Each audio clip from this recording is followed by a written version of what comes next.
Let's turn to Saudi Arabia. Some of your Democratic allies on Capitol Hill are afraid that the U.S. got played when you went to Saudi Arabia and fist bumped with the Crown Prince, because now, obviously, a few months later, Saudi-backed OPEC is slashing oil production in partnership with Russia. The chairman of the Senate Foreign Relations Committee, Menendez, just called for a freeze on cooperation with Saudi Arabia, including most arms sales.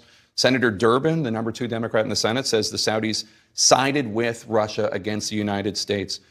Do you think it's time for the U.S. to rethink its relationship with Saudi Arabia? Yes. And by the way, let's get straight why I went. I didn't go to one about oil. I went about making sure that we made sure that we weren't going to walk away from the Middle East and what was going on.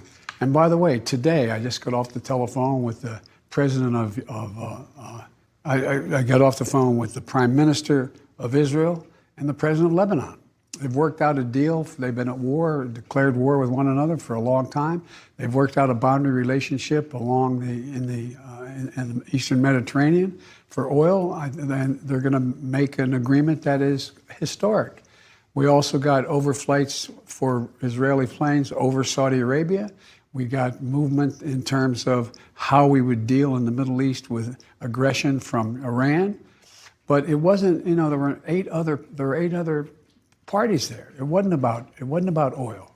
Okay, but But we should, and I am in the process when the House and Senate gets back.